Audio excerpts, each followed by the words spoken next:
Thrissur to Calicut ഞാൻ travel ചെയ്യണം, ഇന്നത്തെ കണ്ടീഷനിൽ ഞാൻ ട്രാവൽ ചെയ്യുകയാണെങ്കിൽ ഏതാണ്ട് 90 കിലോമീറ്റേഴ്സ് ഞാൻ ട്രാവൽ ചെയ്യണമെന്നുണ്ടെങ്കിൽ 3 മണിക്കൂർ കൂടുതൽ ഞാൻ ട്രാവലിംഗ് ടൈം എടുക്കുന്നുണ്ട്. വൺസ് ഈ റോഡ് കംപ്ലീറ്റ് ആയി കഴിഞ്ഞാൽ നമ്മുടെ സമയമാണ് നമുക്ക് ലാഭം വരിക. സമയം വലിയൊരു അഡ്വാൻറ്റേജ് ആണ്. അപ്പോൾ സ്വാഭാവികമായിട്ടും ഫസ്റ്റ് ലെവൽ ഇപ്പോൾ ഇൻഫ്രാസ്ട്രക്ചേഴ്സ് ഓൾമോസ്റ്റ് ഡെവലപ്പ് ആയിക്കൊണ്ടിരിക്കുകയാണ്. അതൊരു വലിയ കണക്ടിവിറ്റിയാണ്. 2, ഗ്ലോബൽ ലോജിസ്റ്റിക് സപ്ലൈ ചെയിൻ്റെ ഭാഗമായിട്ടാണ് ഇനിയും കേരളം അറിയപ്പെടാൻ പോകുന്നത്. അപ്പോൾ അതിൻ്റെ പാർട്ടായിട്ട് നമുക്ക് ഓപ്പർച്യൂണിറ്റീസ് ഇവിടെ കൂടാൻ പോകുമെന്നാണ് ഞാൻ വിശ്വസിക്കുന്നത്. 3, റിയൽ എസ്റ്റേറ്റ് തീർച്ചയായിട്ടും ഈ കണക്ടിവിറ്റിയുടെ ഭാഗമായിട്ട് റിയൽ എസ്റ്റേറ്റ് ഗ്രോ ആവും.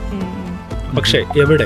ഹൈവേ കോൺസെൻട്രേറ്റ് ചെയ്തിട്ടുള്ള ഡെവലപ്മെന്റ്സ് ആയിരിക്കും ഇനി കൂടുതലായിട്ട് വരാൻ പോകുന്നത്. അത് നമുക്ക് ഈ കഴിഞ്ഞ ഒരു 10 വർഷം കൊണ്ട് 15 വർഷം കൊണ്ട് കൊച്ചിക്ക് വന്നിട്ടുള്ള മാറ്റം നമുക്ക് നോക്കിയാൽ മനസ്സിലാവും. കാലിക്കറ്റിന് വന്നിട്ടുള്ള മാറ്റം നോക്കിയാൽ നമുക്ക് മനസ്സിലാവും. കൂടുതലും ഞാൻ എക്സ്പെക്ട് ചെയ്യുന്ന തൃശ്ശൂരിലും വരുന്ന ഡെവലപ്മെന്റുകൾ ഇനി കൂടുതൽ ഫോക്കസ് ചെയ്യാൻ പോകുന്നത് ഹൈവേയുടെ വളരെ അടുത്തായിട്ടായിരിക്കും. ഹൈവേ കോൺസെൻട്രേറ്റ് ചെയ്തിട്ടുള്ള ഡെവലപ്മെന്റുകളായിരിക്കും വരാൻ പോകുന്നത്. അപ്പോൾ 2030 എന്ന് പറയുന്ന വലിയൊരു ടാർഗറ്റാണ്. ഈ ടാർഗറ്റിനകത്ത് എല്ലാ ഇൻസ്റ്റിറ്റ്യൂഷൻസിനും എല്ലാ ഇൻഡസ്ട്രിക്കും ഗുണം ചെയ്യുന്ന ഫാക്ടേഴ്സ് ഉണ്ട്. പക്ഷേ നമ്മൾ അതിനുവേണ്ടി ഇപ്പോഴും പ്രിപ്പയർഡ് ആവുക.